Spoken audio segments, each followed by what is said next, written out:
Coming Up is a podcast brought to you by the dedicated and diverse volunteers at 3CR. Just a quick message before you get there. For the month of June, we're asking listeners to donate to the station to help us keep going.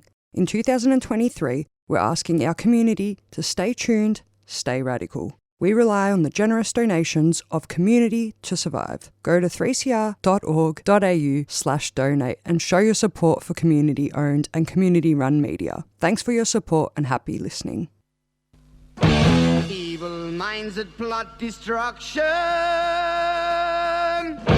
sorcerer of death's construction, in the fields of bodies burning, as the war machine keeps turning, death and hatred to mankind, poisoning their brainwashed mind. Welcome to the Anarchist World This Week, broadcast across Australia on the National Community Radio Satellite. Listen to the Anarchist World This Week, Australia's sacred cow slaughterhouse. Listen to analysis of local, national, international events. Listen to analysis you'll never hear anywhere else.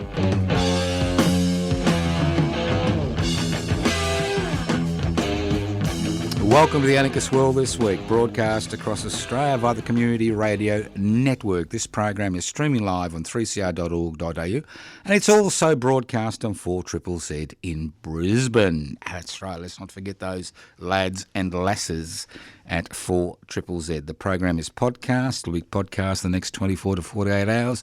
You can access the podcast by going to 3cr.org.au. And if you've got any complaints, don't ring me on 0439 395 489.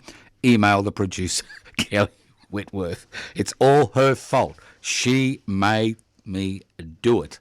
And if you wonder what anarchism is all about, an anarchist society is a voluntary, non-hierarchical society based on the creation of political and social structures which are based on equal decision-making, power, and which give people equal access to wealth. Look, I know it's a bit complex, but it's very simple. Anarchism is the most simplest political ideology in human history. No, it's not about destruction. Anarchism, anarchos, without rulers. It's about creating a society without rulers. What gives rulers the ability to determine the lives of billions of people? Inequalities in power and wealth. So if you're involved in the struggle to share power or devolve power, or the struggle to ensure that everybody has access to society's wealth, well then, whether you like it or not, you are an anarchist. Now I'd like to start off on a serious note. We'd like to farewell Desmond Carroll. Desmond died about 7 or 8 days ago. He was a long-term supporter of Community Radio 3CR and was a long-term supporter of the Anarchist World This Week. He was 97 when he died. He had a extensive life, a committed vegetarian.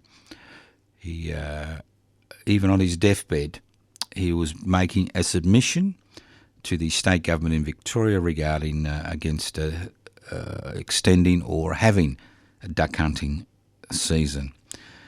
So we offer our sympathies to his sister Mabo and his friends. Desmond is being farewelled as I speak at a funeral in Paran in Melbourne. So we wish, we pay our respects to Desmond and all he did during his long, productive life as a human being who actually wanted to make a difference and did make a difference. Thank you, Desmond Carroll. Grunters Unite. You like that? Grunters Unite.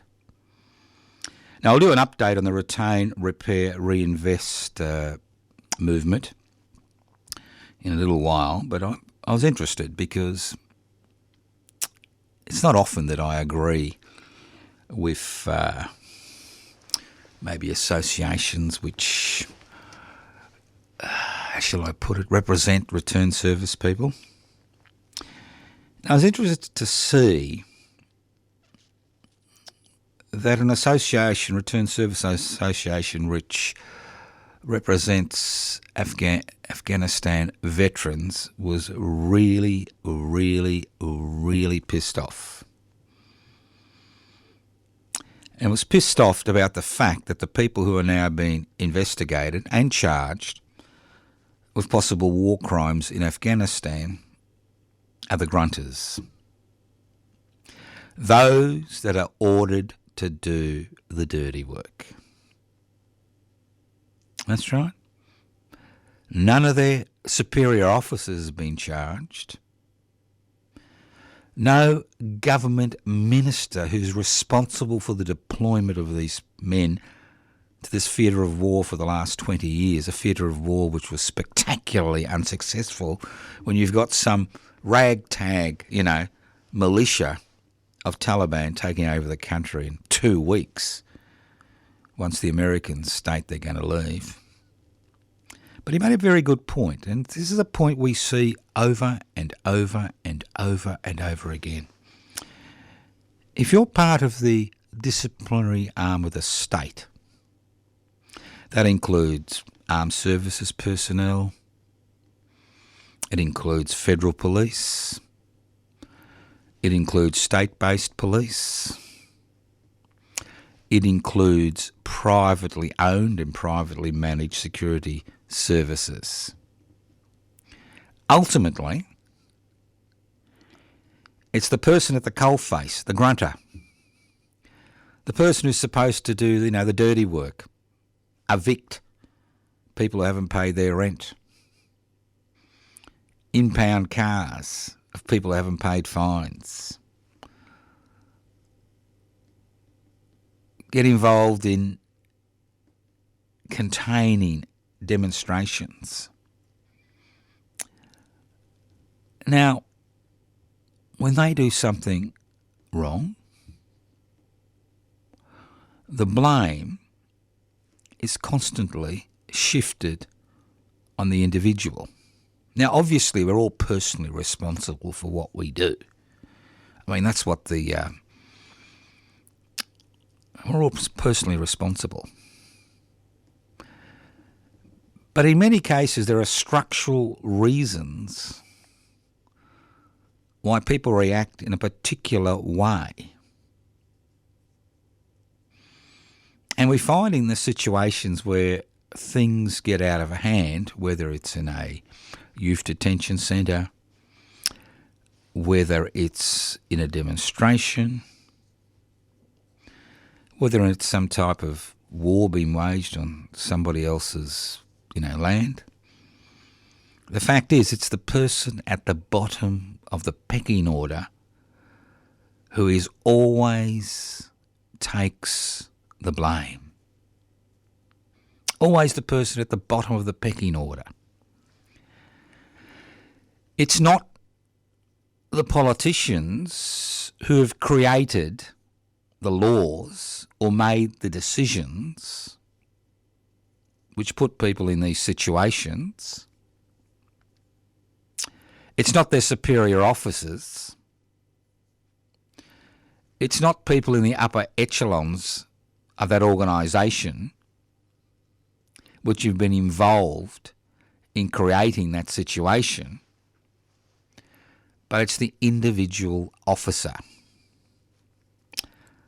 So if you're a grunter like I am, at the coalface, you need to remember that ultimately it's not those that make the laws, it's not those that carry out and create the structures which enforce those laws, it's those people at the end of the line who will ultimately pay the price. I'll give you an example. This is history in the making. In the I think it was the 1840s. That's right, the 1840s.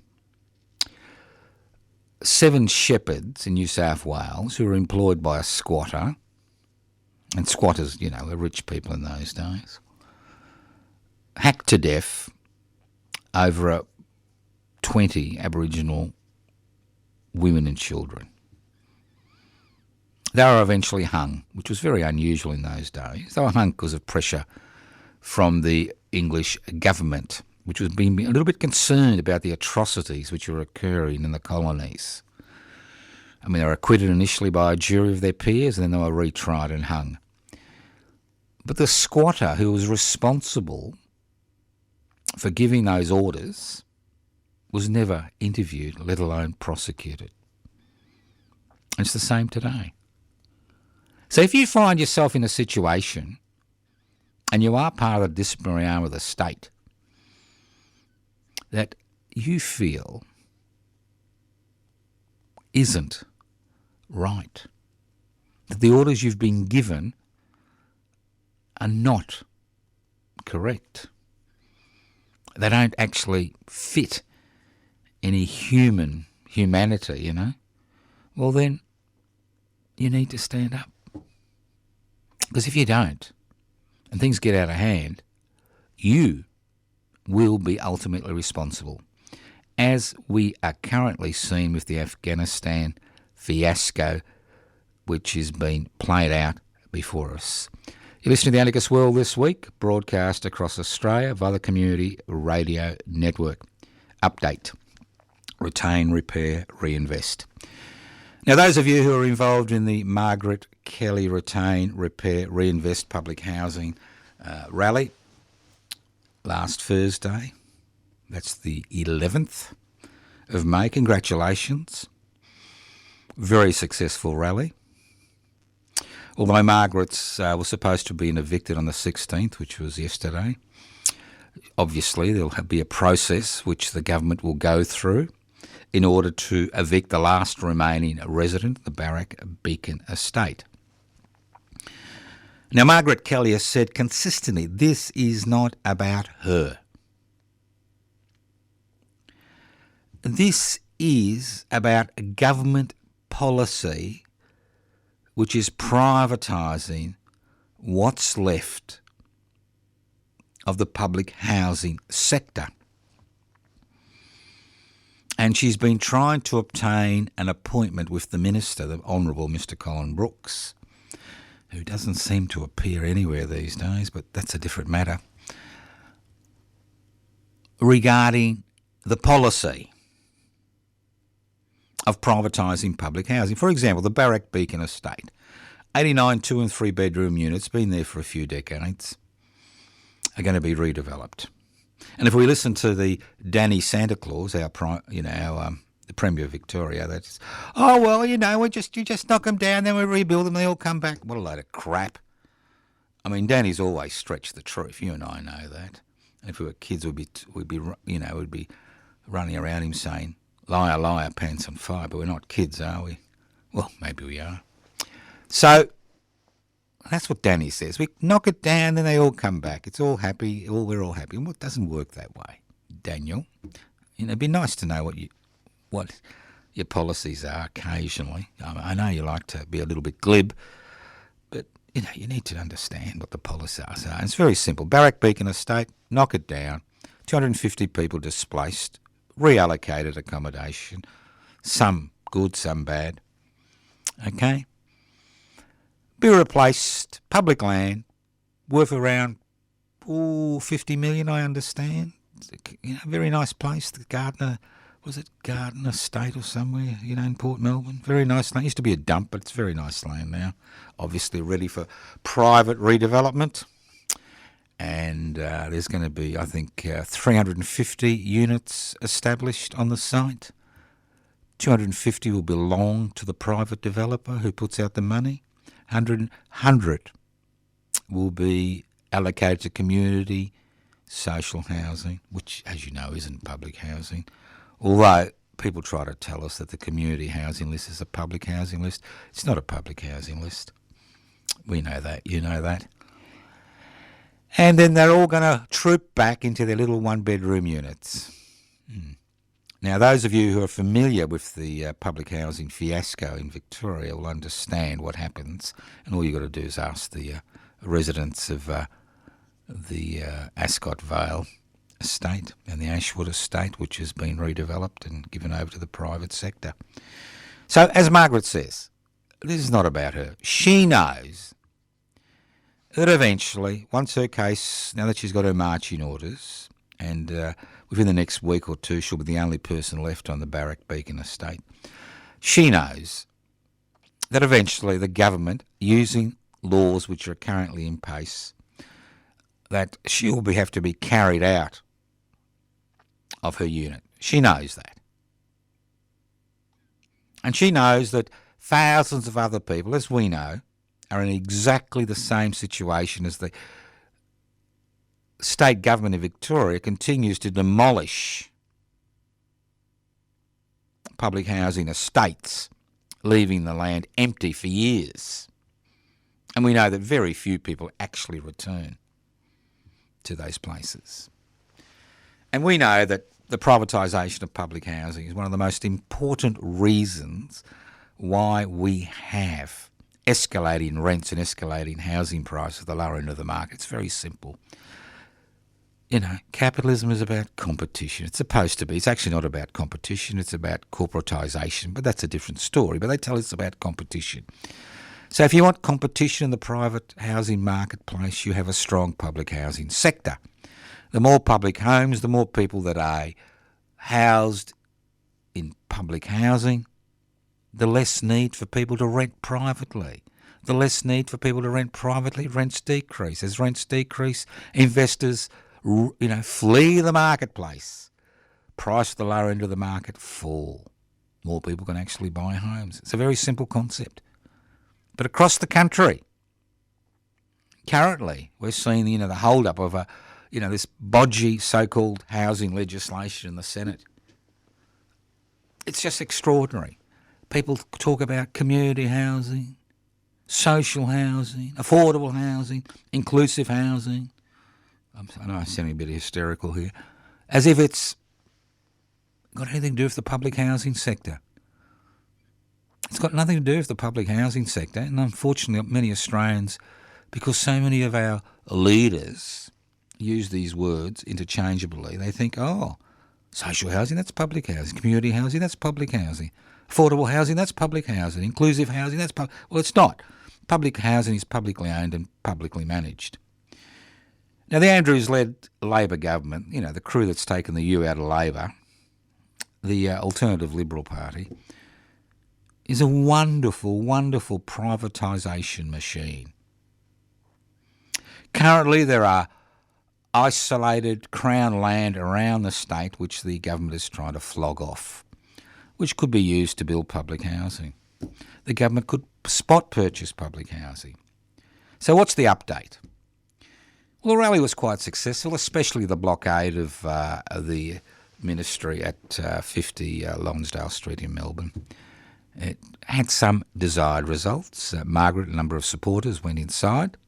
Obviously, they weren't allowed upstairs. It was at the 21st or 22nd floor, just in case they, soil the minister's reception area. The police actually had to go upstairs to get a member of the minister's staff to come downstairs to negotiate, because we'd blocked the entrances. Negotiate, you like that? And to cut a long story short, they couldn't find the minister. They didn't have the appointment book. It just went on. And at about 3:30 p.m, we escorted Margaret out of the building, to the relief of the assembled 20 to 25 police that had arrived, guns on hips, as you expect in these situations. It is Victoria, isn't it? And so what happened? Well, the minister has decided to meet Margaret. But don't get excited. Margaret doesn't want to meet the minister, for one very good reason. The minister wants to talk to her about where they are going to relocate her. He wants to discuss the three options. Now, Margaret's not stupid. She may be old like me, but we're not stupid. Margaret wants to talk about policy. The government doesn't want to talk about policy because they've embarked on a policy initiative to privatise public housing. She wants to talk about retaining public housing, repairing public housing, and reinvesting. That's right, reinvesting in the public housing sector.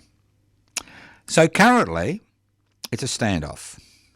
So we have decided we will continue this campaign, especially considering the considerable debate. That was a bit of a tautology, considering the considerable debate. Considering the debate that's going on in Australia currently regarding increasing rents, decreasing home supplies, and everybody talks about negative gearing, more privately owned investment properties. It just goes on and on. But nobody uses the P word, public housing. So, on the 1st of June, first day of winter, good day, isn't it? First day of winter. Thursday, the 1st of June, we'll be holding another rally on the steps of the Victorian Parliament House. And I encourage all, at midday sharp, I encourage all those people that came last Thursday to bring their friends with them. Because in order to change government policy at the state level around the country regarding public housing, we need 1,000 Margaret Kellys. Not one Margaret Kelly who's going to be sacrificed on their altar, but we need thousands of Margaret Kellys and thousands of their supporters to pressure the Liberals, what a slip of the tongue, to pressure the Andrews Alternative Liberal Party government, that's the ALP, just in case you thought I made a mistake there, to put public housing back on the agenda. Now, Mr. Andrews, faced with a disorganised rabble, believes he can do whatever he likes. And it's very interesting listening to this government, that even ministers don't even seem to appear in the media to defend their positions. It's only Danny Boy, Santa Boy, He must think it's Christmas in July. It's only May. But the thing is, retain, repair, reinvest. This is a philosophical, ideological program that can be incorporated in any privatisation struggle. We could have retained, repaired and reinvested in telecommunications instead of selling off Telstra or Telecom, what it used to be called in those days. We could have retained, repaired and reinvested in the financial sector by keeping the Commonwealth Bank in public hands. We could have done it for the Commonwealth Serum Laboratory. Because you see, not all government-funded public assets make a loss. Many send money back to the Treasury, like Telecom, like the Commonwealth Bank, like the Commonwealth Serum Laboratory, like, Medibank Private, and the list went on and on. It goes on and on. Once you sell a public asset for a peppercorn price, fire basement sale, it's gone forever. And to recreate it takes a lot of effort and energy. And next time we go down this path where we create public assets to provide essential services for human beings in this country, let's incorporate their ownership in the Australian Constitution so no government of the day can actually sell them when they feel the pressure to sell them. Listen to the Anarchist World this week, broadcast across Australia via the Community Radio Network. My name's Joseph Toscano. I'm hosting today's program. Look, I'm a bit sorry that we've got a bit of a picadillo for for Victorian politics. I understand this program is national. It is heard by listeners across the country. It is podcast. But sometimes, using an example in one part of the country, it fits an example in another part of the country, and this privatisation mania has to stop. It has to stop. When you look at the disasters in aged care, early childhood development, healthcare, education, where more Commonwealth money goes to the private schools than state schools, you begin to understand how evil, and I don't use the word lightly, how evil the whole situation is. No wonder the rich are getting richer, the poor are getting poorer, and we're all becoming cringing, carping, complaining consumers. And while we continue to act as cringing, carping, complaining consumers, we'll get what we deserve, which is nothing. It's only when we realise that we're citizens with rights and responsibilities that we're going to get somewhere. Because in a parliamentary democracy, we're told that we have the power to change legislation by changing governments every 3 to 4 years. The reality is, you may change governments, but in terms of changing legislation, that is a much more difficult task. And legislation only changes when there is direct pressure on those who form or formulate the laws, understand that change has to happen for their political survival. Now, a lot of people talk about the great reforms which occurred during the Whitlam era. They didn't just occur because of the Whitlam Labor government. They occurred because tens of thousands, hundreds of thousands of Australians in that particular period in time, in the early 70s, wanted change. And they pushed for change, and they pushed the ALP to have radical policies. For example, let's look at the Thai elections which have just occurred. Which is the party which has got the most seats? It was the party which challenged the monarchy and challenged the military dictatorship which continues to rule Thailand. They put forward radical proposals and the people accepted those proposals. At the last federal election, and this is the lesson that we need to understand, only 2 in 3 people voted for one of the major parties. 1 in 3 voted for a different party. Because there is that desire for change, because business as usual strategy is not working. All right, let's move on. Now, I need to give a gold star to somebody, and you may be surprised who I'm going to give the gold star to. Yep, Mr. Pescutto. He's the, how shall I put it? He's the leader of what's left of the once jewel in the crown of Australian liberalism, the Victorian Liberal Party. Poor old Mr. Pescutto. He's been given the task of cleaning up the Victorian Liberal Party Aegean stables with a broken shovel, one shovelful at a time. And if he continues and isn't rolled, and obviously there's always that possibility, it may take him maybe 1,500 years, maybe 2,000 years to clean out the Victorian Liberal Party one shovelful at a time. Because the Victorian Liberal Party has been colonised, and that's the key word, colonised, by some of the most, how shall I put it, extreme, self-centred human beings on the planet. And I know, because I was involved in the state election, I stood against Santa Claus, Mr. Daniel Andrews. You know, the man who likes to dig holes but not put roofs over people's heads. And I stood against him, and I went there pre-polling, and the filth, the garbage, the inane comments that came out of the Liberal Party at those electoral booths was extraordinary.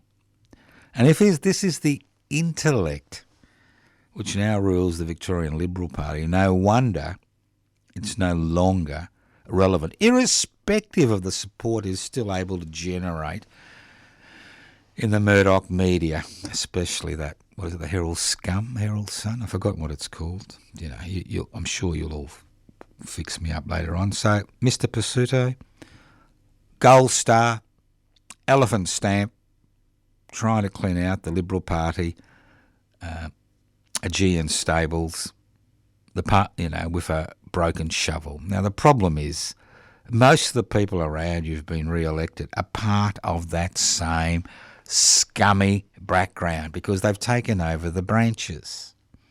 At least Mr. Andrews doesn't have that problem because the branches were suspended by the federal executive because of all the irregularities which are occurring in the Australian Labor Party in Victoria. But that's a different matter.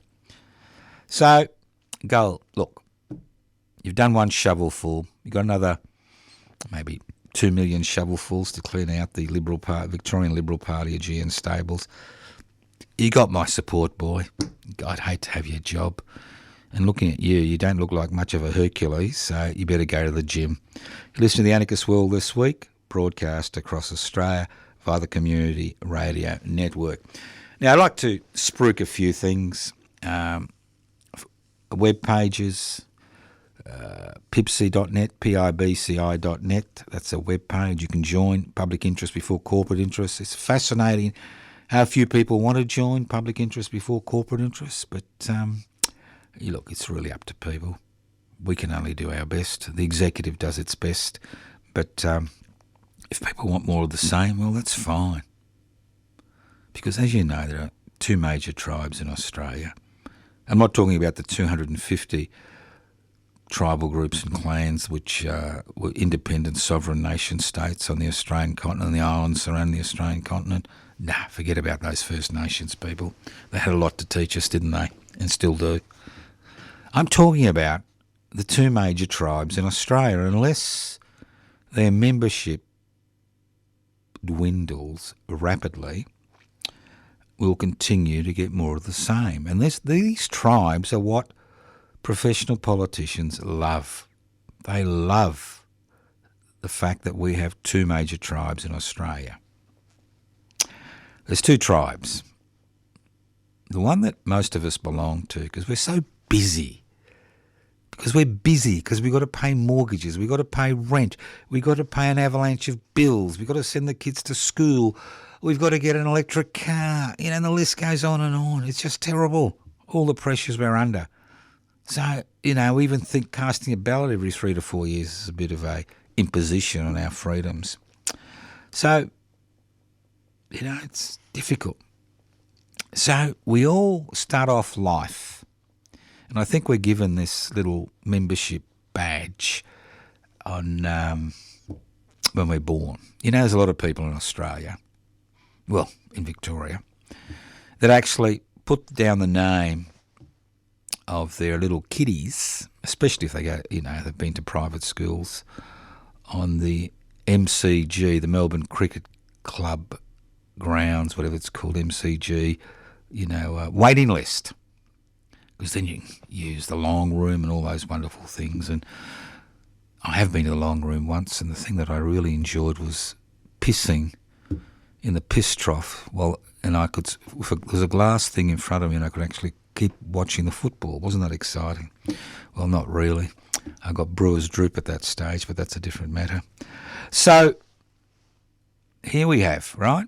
So when we're born, we're given a certificate, a birth certificate, and a certificate that we're a paid-up member for life of the somebody should do something about that tribe. All right? Somebody should do something about that tribe. Now, there's one thing I love about my fellow Australians, and I'm one of them, is that we love to say, we watch it on TV, we see something happening, we hear some commentator, and we say, somebody should do something about that. And say, another beer, thanks. Now, as you get older, you've got a little bit more free time, you get a new membership ticket. And that's the membership ticket to the Gunner tribe. And you're sitting back and you're saying, I'm going to do this and I'm going to do that. But then you know what happens? the Grim Reaper comes along and we've done nothing. So what I'm trying to say in a few words is, look, you want change. It's not going to occur by doing nothing. It's not going to occur by appealing to other people's better nature. It's not going to occur by appealing to our political representatives. It's not going to occur by hoping, the love child of desire and expectation. Change comes when enough people are willing to make the effort to tear up their somebody should do something about that birth certificate and tear up their Gunner Tribe certificate and actually take action. So this is what the retain, repair, reinvest public housing struggle has been all about. Without your support, nothing will happen. So on the 1st of June, as I said before, at midday, on the steps of the Victorian Parliament House, we will continue that struggle. If it means that we need to go down to 50 Lonsdale Street to the Minister's office, we'll do it again. But hopefully by then the Minister will have seen sense and spoken to Margaret Kelly, who is now awaiting eviction, because the eviction orders have been served, awaiting to be processed, that we look at a different way of providing housing for people. As I said at the beginning of the program, you've got the right not to be racially abused, you've got the right not to be sexually harassed, but you don't have the right to have enough food on the table. You don't have the right to have enough money to send your kids to bloody school, that you need a private charity to send kids to public schools. You don't have the right to have a roof over your head, but you do have the right to sleep on the street. Come on, we're better than that.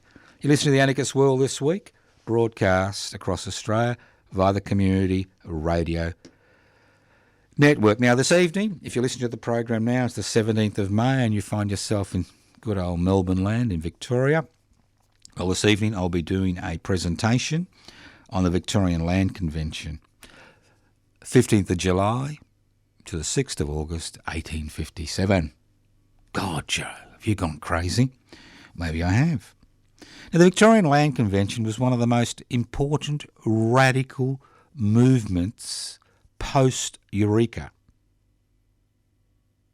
As I said before, most revolutionary movements or reform movements are based on two principles: land and liberty. The Eureka Rebellion was ultimately about liberty. The Eureka Oath: we swear by the Southern Cross to stand truly by each other and fight to defend our rights and liberties. It wasn't about land.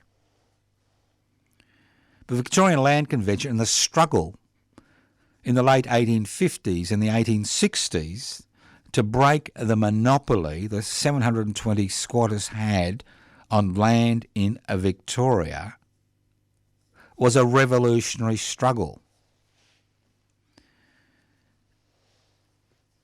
And the Congressional Assembly of Delegates, which was based on a delegation system, had an extreme amount, a lot of support in Victoria, because Parliament, as it stood in those days, and not very much different today, basically represented the landowners, those with power. And that struggle, which was based on delegation and direct democracy, and that's what delegation is about, direct democracy, is a struggle that's very dear to my heart and maybe a few listeners' hearts. But it's a struggle we hear nothing about. Now, if you can't make it tonight, 6:30, we start arriving for a 7 o'clock start. You can always have a look in about a few days. You can actually have a look on another website, a YouTube channel, josephtoscano.narm, josephtoscano.narm, where these presentations are being videotaped so that you can actually look at them at your leisure. But look, I encourage you to come tonight, because it's just not about a presentation. It's about creating a social milieu where like-minded people come together to share experiences, share a joke, have a drink, bring some food. Because what we are trying to do is we're trying to create a community of like-minded people who want change, egalitarian change, who want to create a society based on direct democratic principles, who want a whole wealth in common. So I invite you to come. 48 Hopkins Street, Footscray. If you can't make it this month, there'll be another topic in a month's time, because I'm hoping to do 10 of these over the next few months. I've already done 3. This will be the 4th, so we're almost halfway there. Now, I'd also like to remind you the West Papuan office, they've organised a spectacular event for September, and for some stupid reason the date escapes me, but it's in September. Yes, the date has now arrived in my hot little hand. The next open day for the West Papuan Rent Collective will be on the 17th of September. That's Sunday the 17th of September. So it gives you a long lead time in order to save your money to buy goodies at the auction. But more importantly, the guest speakers will be the new Cuban ambassador to Australia and Dr. Robert Wolfgram from Fiji. Now, Cuba and Fiji, believe it or not, are part of the Organisation of African, Caribbean, Pacific States, which are headquartered in Belgium, and they're closely linked to the European Union. And they passed a motion on West Papua a couple of months ago after the Pacific Islands Forum in 2019. So, put that down in your diary, 1 p.m, 17th September, to hear the Cuban ambassador and Dr. Robert Wolfgram from Fiji, and obviously yours truly and a few other people. So, interesting. Now, if you're interested in supporting the West Papuan office, if you're interested in supporting, I suggest you give them a ring. 0420 250 389. 0420 250 389. Obviously, they're looking for volunteers for the office. You don't have to be a West Papuan to support the West Papuan independence struggle. The West Papuan independence struggle continues to simmer on. A little bit like the Victorian Land Convention of 1857. Nobody hears about the West Papuan struggle in this country. It's somehow off limits to offend our Indonesian neighbours. So I'm a great supporter of West Papuan independence. I've been the convener of the West Papuan Rent Collective, which is about to enter its 9th year. The job of the Rent Collective is to pay the rent for a decent office, which can act as a de facto embassy and an organisational hub for the West Papuan independence movement. We've been doing this for 9 years, and it's not the rich and powerful that support the West Papuan Rent Collective. It's people like you. People on social security benefits, people on minimum wages who are willing to donate $1 a day to the West Papuan Rent Collective. Now, I suggest very strongly you can either ring me on 0439 395 489, leave a message and I can send you some material on how to become part of the Rent Collective. It's very simple, $1 a day. Or you can ring the office directly on 0420 250 389 and maybe volunteer. They're always looking for volunteers. You don't have to be a genius, but they're always looking for people who can volunteer. We understand not everybody can help financially, especially in difficult financial times, but a lot of people have a lot of spare time. If you're interested, if you're sick and tired of gambling your money away, watching repeats of repeats, pay TV, you got click finger activism, from pressing too many likes on your computer. Well, this is a very real way you can access people who have been some of the most oppressed, exploited people on the face of the planet. People who live less than 70 kilometres from the Australian coastline, who we forget. All right, let's move on. For every action, there is a reaction. That's it, isn't it? We talk about platitudes on this program. For every action, there is a pre-action. If you're wondering what you're listening to, this is the Anarchist World This Week, broadcast across Australia by the Community Radio Network. This program is streaming live on 3cr.org.au. The program is podcast. You can access the podcast by going to 3cr.org.au. And if you're an early morning riser, which is not very nice in winter, you can always listen to the repeat of the Anarchist World This Week on 3CR 855 on your AM dial at 5 a.m. on Friday. Yes, we used to have some people used to listen to it at 5 a.m, but unfortunately they've died. All right, let's move on. For every action, there is a reaction. Now, what I love about the Australian media, what I really love about the Australian media is how they seem to all sing from the same book. You know, same hymn book.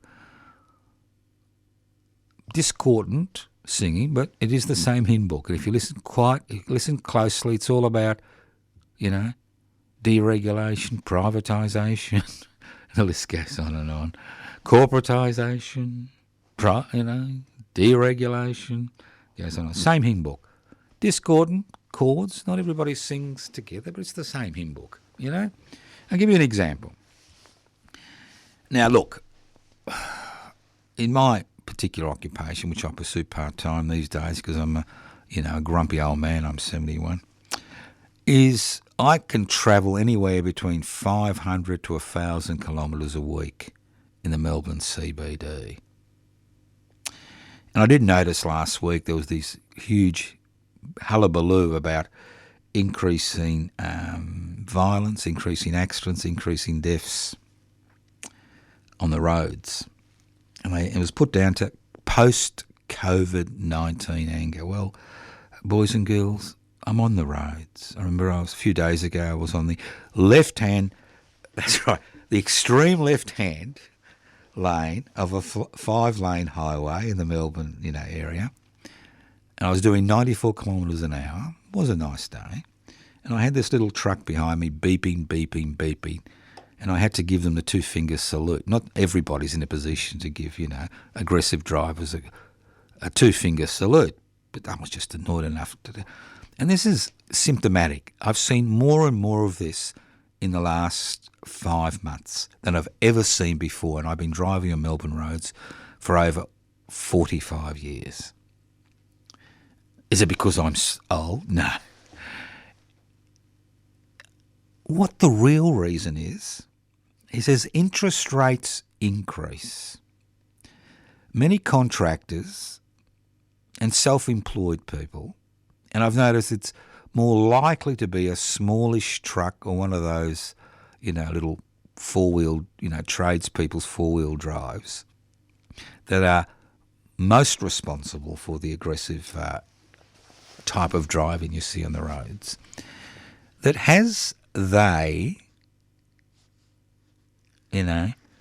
have increasing costs because of increasing interest rates. They've got business loans, they've got mortgages, and they're up to their necks in debt. And let's not forget 90% of small businesses close or fail within 5 years of opening in this country. That they feel increasing pressure, and that means they need to speed. Unrealistic deadlines. And people tend to speed on the roads. They tend to get impatient. They tend to get angry. To a significant degree, in my opinion, this is not some post-COVID blip. This is about the increasing pressure that is being placed on people who are especially in small business, self-employed people, and people working for small businesses who are having to meet unrealistic deadlines because of increasing interest rates for those businesses to survive financially. Think about it. For every action, there is a reaction. To a significant degree, what we're seeing on the roads today is directly related to the increasing interest rates and the increasing financial pressures being placed on people, especially those that own small businesses or work for small businesses who are feeling the extreme pressure. When we hear our financial gurus talk about increasing interest rates, they always talk about mortgages. Think about the millions of business loans which now have increased from 6, 7, 8, 9, 10, 11, 12 to 13%. Think about it.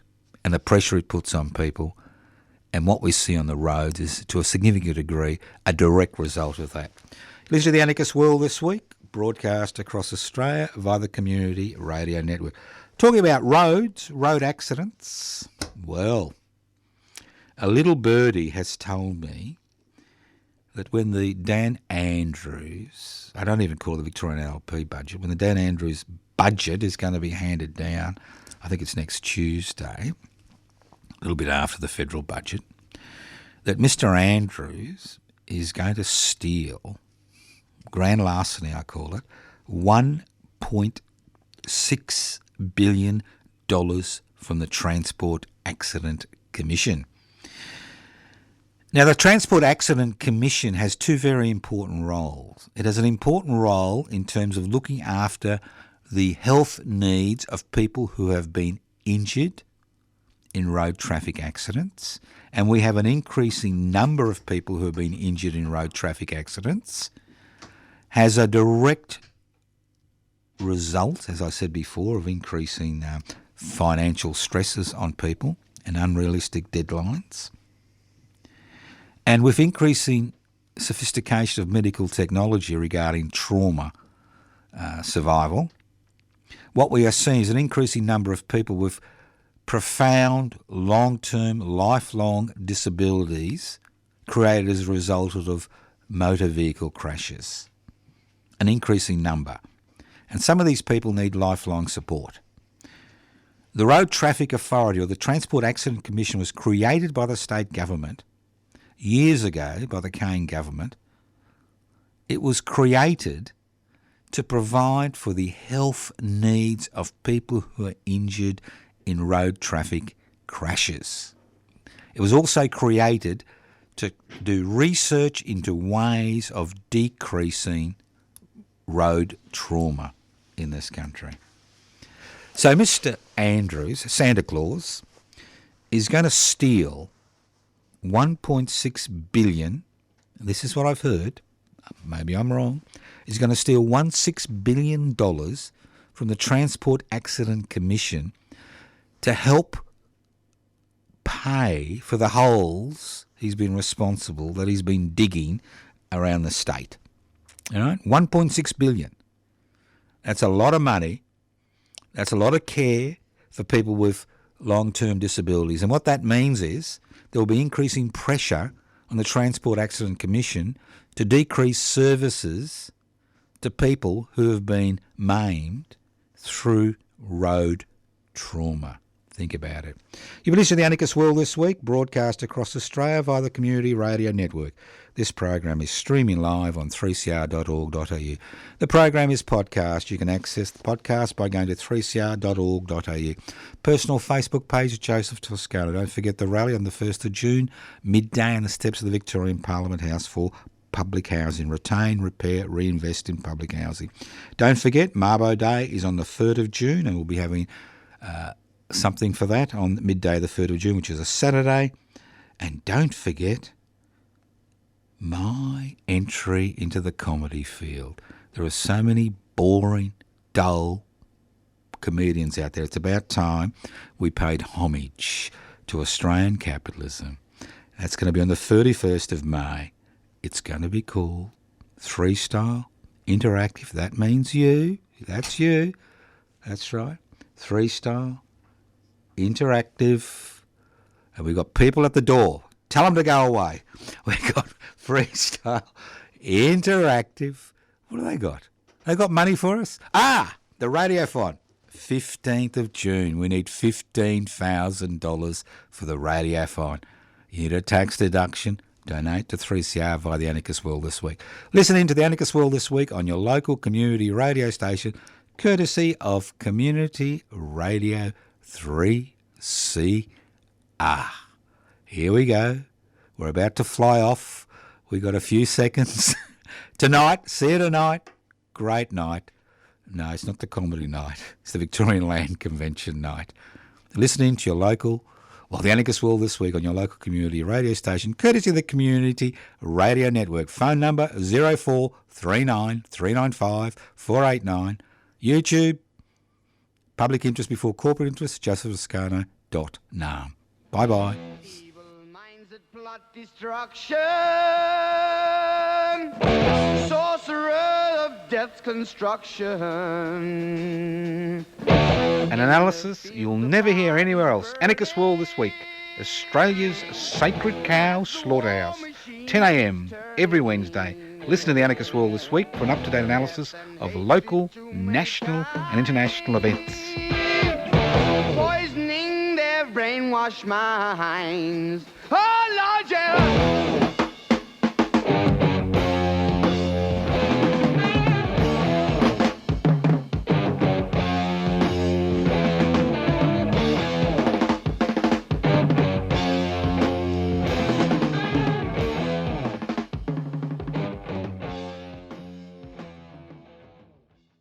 Did you enjoy listening to that podcast? 3CR is a community radio station, and you, the listener, are a part of that community. Right now, it's our Radiothon. We need you to pitch in with a few dollars to keep the station going. We can't do it without you. It's easy. Head to 3cr.org.au/donate. Your donations really matter.